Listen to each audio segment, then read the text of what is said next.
Hello there, and welcome to the 5th flight deck guide for the Q400. Today we're going to have a look at the engines, and because they're so important, they get a program all to themselves. The Q400 is powered by two Pratt & Whitney PW150A engines. They're turboprops, of course. They drive a 6-bladed, variable pitch, constant speed propeller. Now, I'm sure many of you will know exactly how such an engine works, but I thought that it might be useful for those of you perhaps not too familiar to just give a very basic overview. This diagram shows a generic turboprop engine. Basically, air is fed into the engine intake and is induced into the compressor section, which compresses the air to make it more volatile before ignition. The Pratt & Whitney 150A engine on the Q400 has two compressor sections, a low pressure or NL and a high pressure or NH. The air passes through the compressors and into the ignition section where fuel is introduced and the mixture is then ignited. The resultant gases then pass through a turbine section and are then jettisoned overboard through the exhaust.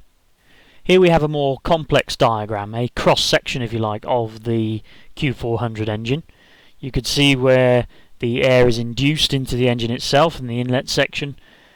The two stages of compressor, low pressure first, then high pressure, where the air is compressed for ignition. It then passes into the combustion section where fuel is introduced and the mixture is ignited. And it then passes through the turbine section and out to the back of the engine via the exhaust. After passing through the compression and ignition stages, the air will then first of all reach an NH or high pressure turbine, and this drives the NH or high pressure compressor through a shaft which interconnects the two. The air then continues to pass through a single stage NL or low pressure turbine which rotates the NL or low pressure compressor. And the remaining gas energy will then pass through a two-stage power turbine section which rotates the propeller through what is known as a reduction gearbox. And the rotation motion of the propeller creates torque. The rotation motion that in turn produces the thrust that propels the aircraft forward. The reduction gearbox that rotates the propeller also powers the engine's main engine-driven hydraulic pump, the engine-driven AC electrical generator, the propeller control unit, and the propeller overspeed governor, and we'll talk more about those last two in a moment as well.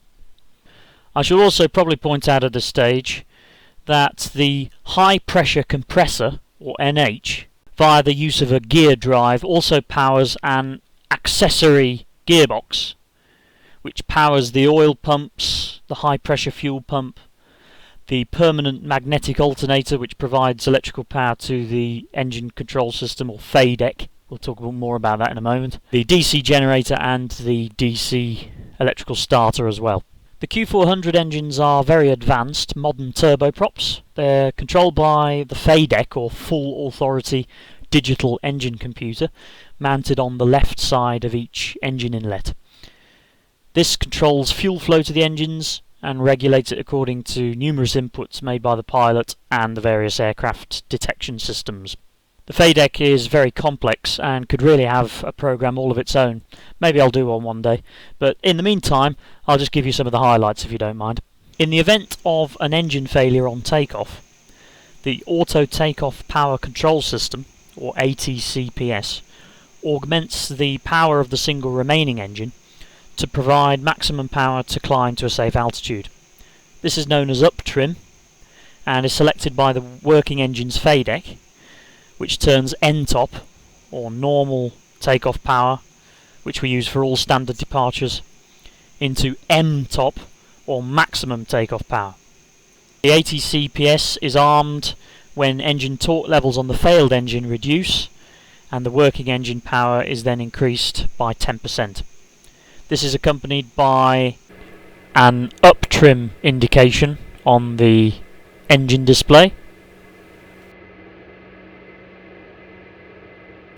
and the engine power rating changing from N-top to M-top. FADEC also limits engine power to either the mechanical or thermal limits of the engine, whichever is lowest. The thermal power limit depends on the power rating selected, the outside air temperature, aircraft altitude and speed, position of the bleed air selector on the air conditioning panel, and the power turbine shaft speed. FADEC also has an underspeed governor to protect the engines from rotating below 650 RPM in flight, and a torque limiter to prevent the engine from working beyond its structural limits, and this is decided by power lever angle and outside temperature. FADEC also controls overspeed on either the power turbine, which is limited to 1173 RPM or 115%, and the NH or high pressure compressor, which is limited to 108%. If NH goes beyond this value, the shut-off valve will close the fuel supply. This is commanded by the FADEC, and the engine will shut down to prevent a possible fire situation. The engine display is on the centre panel in the flight deck and shows primary engine parameters fed by the FADEC. These parameters include torque, which measures the total torque developed by the engine expressed as a percentage, and this is the primary power reference in the Q400. The prop, which indicates the RPM of the propellers.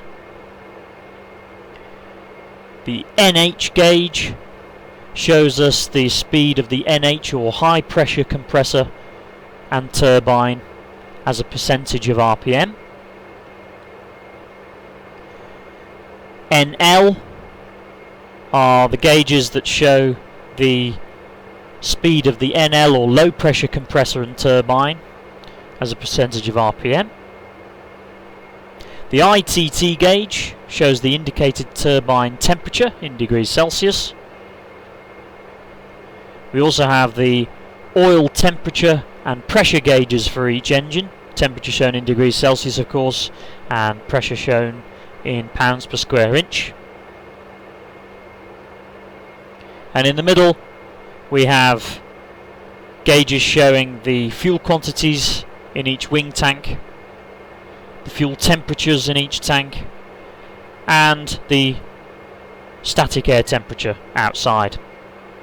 On the top left and right we also have the selected power rating for each engine and the torque percentage associated with that rating, and you can see we currently have N-top or normal takeoff power selected. Propellers in all turboprops are variable pitch. That's to say the angle of the propeller can be changed according to the phase of flight. On takeoff and initial climb, you obviously want maximum lift to be developed by the propeller, so you have the prop rotating at so-called fine pitch, which produces maximum lift from the propeller and therefore maximum thrust.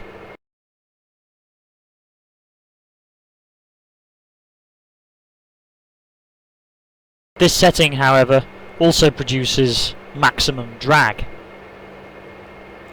You could consider fine pitch rather like using first gear in your car. Once the aircraft has gathered speed and has sufficient momentum, you can then afford to reduce the propeller pitch, which is analogous to moving up into the higher gears in your car. You wouldn't drive down the motorway in first gear in your car, and similarly, as speed and momentum are gathered, the pitch of the propeller can be coarsened.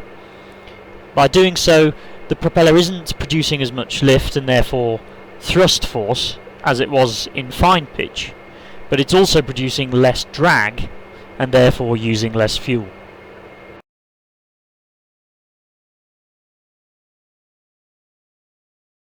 In less advanced aircraft, propeller pitch adjustment is done using a pitch lever, But the Q400 has a constant speed propeller, which means the PEC, or propeller engine control, fed from various sources including the FADEC and the position of the power and condition levers, will automatically adjust the propeller angle to maintain the required selected engine RPM. If we coarsen the propellers entirely so that the prop angle is directly into the oncoming airflow, as you can see is the case for our engines at the moment, the propeller in this condition is producing little or no lift at all, and this is called feathering.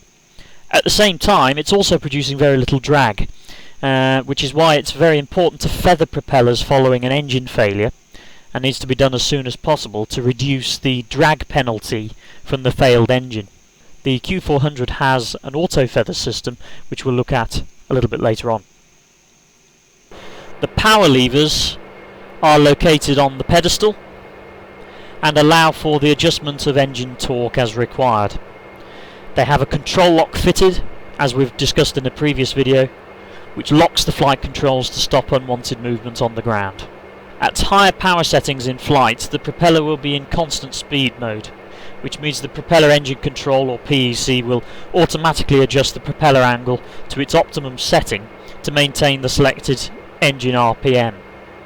In lower power settings, which essentially means flight idle and below,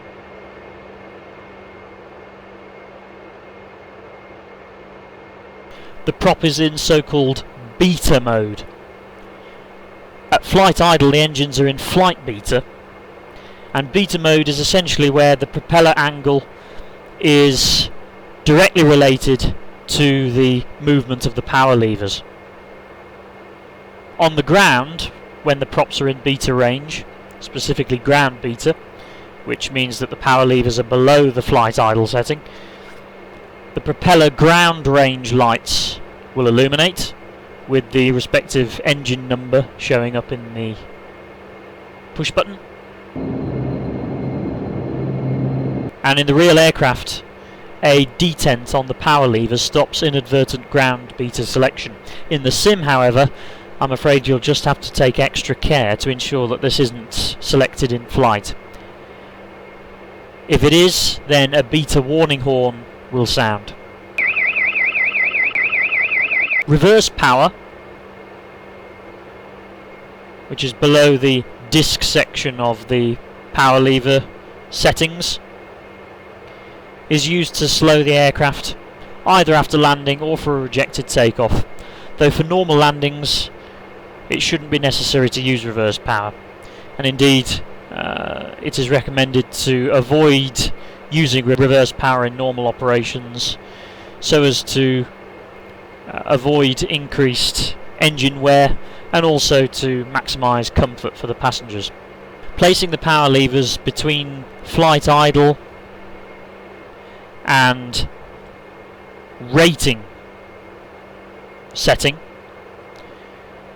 results in FADEC modulating power proportionally between flight idle power and selected rated power. Beyond the rating setting, the FADEC will select the full RPM for the particular selected power rating. The condition levers are located here next to the power levers. The fuel off position activates FADEC shutdown micro switches, which in turn energize the FADEC shutdown sequence and the engine shut down. The start and feather position allows the engines to start and subsequently rotate, but with the propellers feathered. The min setting allows the minimum flight RPM of 850 RPM to be used, and this setting is utilised in the cruise and descent usually. The intermediate setting is 900 RPM, and this is usually used in the climb phase. And the max setting, used for all takeoffs and landings, provides a maximum of 1020 RPM. On the ground, with power levers at flight idle, or below, the propellers are set by FADEC to maintain 660 RPM.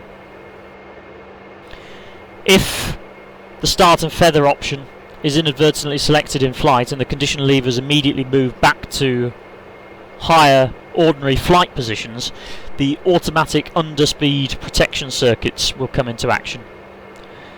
However, diversion should normally be made then, immediately afterwards, so that an engineer can check the engines for damage. Do be very careful about condition lever movement in the simulator.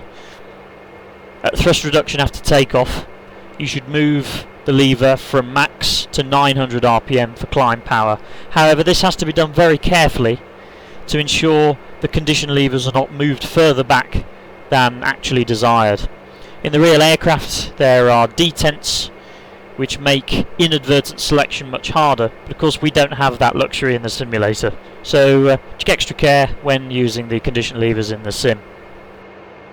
To start the engines, the ignition control switches, which are located on the engine start panel, should be selected to normal. This allows the FADEC to activate the ignition system during ground or flight starts. Each engine has two igniters, both of which will be armed following an engine flame out for restart. The select switch is then used to select which engine we'd like to start first, and the start push button is then selected to energize the start sequence. The appropriate condition lever can then be selected to the start and feather position as soon as the appropriate NH indication on the engine display starts to increase, and the engine parameters can then be monitored on the engine display to make sure there are no overspeed or overheat situations and that all is working normally. Because the engine is started electrically, ground power should be used if the APU isn't being utilised or is not available, and we usually start engine 2 first. For this sequence, the main bus ties should be selected on the DC control panel, so that the DC generator from engine 2 can then provide power for engine 1 start. In this condition, the GPU, the ground power unit, can then be disconnected and engine 1 can then be started with the permission of the ground crew during the pushback. The engines must remain in the start and feather position until well clear of the stand and ground equipment to avoid foreign object ingestion and injury to the ground personnel caused by the air movement of the thrust from the engines. Once the airplane is clear, the max range can then be selected on the condition levers and the engine parameters can then be checked before commencing taxi. By the way, it would be good if you could consider taxiing out single engine. This is a standard operating procedure on the Q400 for long taxis in particular, and we usually start engine 2 first. Engine 1 can then be kept off for a little while, and this has pretty significant fuel saving advantages, especially at somewhere like Amsterdam, where taxi times to the runway can be anything up to 15-20 minutes. Starting the engines, as I said, requires electrical power either from the ground power unit or from the auxiliary power unit, and you can see we're using the APU at the moment. We don't have a GPU plugged in. However, starting the engines from the battery is also possible. It's not approved except in exceptional circumstances, but it can be done. It requires at least 22 volts of electrical power, which can be checked on the electrical page of the multifunction display. Otherwise, we need at least 25 volts from either the GPU or the APU, and you can see from the DC bus readouts that we have well in excess of that for our engine start today, should we want to start the engines. Something else I should point out is that for engine start it has to be made sure that both the APU bleed and the engine bleed selectors are in the off position. All bleed should be off for engine start. and should only be selected on after the condition levers have gone to max prior to taxiing out. We've already touched on feathering the propeller. This is a very important part of turboprop operations. Q400, as I think I mentioned, actually has an auto feather system, master switch for which is located here on the pedestal. The system is to be armed for all takeoffs and approaches. On takeoff, when an engine fails, the system will ensure up trim on the single remaining working engine, and will also ensure, of course, that the failed engine propeller feathers. When the auto feather system is selected, it will show an AF Select legend on the middle of the engine display.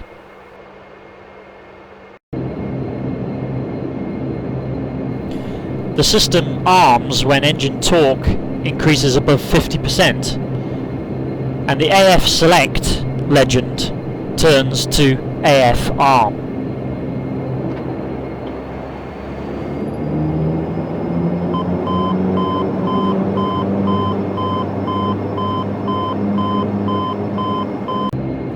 If this does not occur, then the takeoff must be rejected immediately. The guarded alternate feather switches can be used to energise the alternate feathering system if the primary system fails. The props can also be manually feathered, of course, by selecting the condition lever to start and feather, or indeed fuel off. Other engine controls on the pedestal include the manual M-top or maximum takeoff power selector, and this is used to manually select maximum engine power if required. The MCR button allows the climb setting of 900 RPM to become the maximum cruise setting, so the condition levers can remain in the 900 RPM mode in the cruise for extra power if required. This is only for use really with single engine level flight. The MCL push button conversely allows the MCR engine rating of 850 RPM to become the maximum climb rating if required, and again this isn't used in normal circumstances. The reduced takeoff power function allows for a reduced takeoff power setting to be used, although it's company policy always to use full N-top or normal takeoff power for all departures, so again this function isn't utilised. The reduced NP landing push button allows for a reduced propeller speed on landing, and is to be used for most normal approaches to keep fuel consumption down, as per the rules that I mentioned in the virtual Flybe expanded checklist for the aircraft. When depressed, the engine display will indicate a reduced MP landing legend, and the condition levers can then be advanced to the max 1020 position without changing the engine RPM, which in the descent will be in the 850 RPM or min position. The condition levers have to be selected to max within 15 seconds of depressing the push button, otherwise the feature disarms.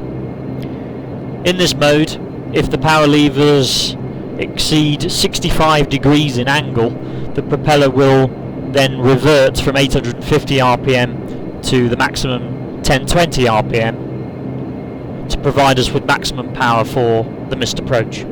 Two final things that we have to consider, one of which is the auto feather test function.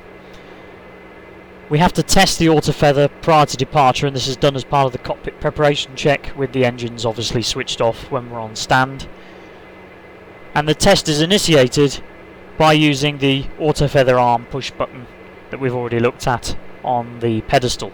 The following segment will give you an idea of the various stages to look out for on the auto feather test during your cockpit preparation.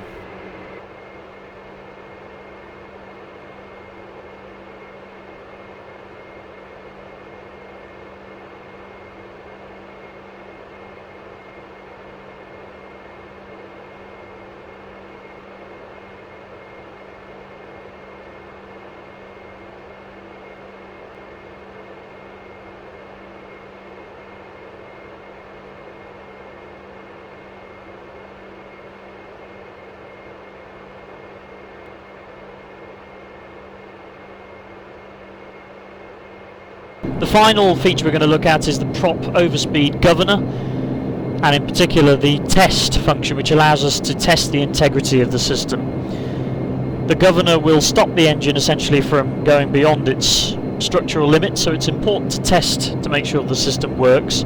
The test doesn't need to be completed all that often, usually just once a week or whenever scheduled by engineering, and is done most likely on the taxi-in following the final flight of the day after landing. The following segment will show you how the test is completed and the various phases of it.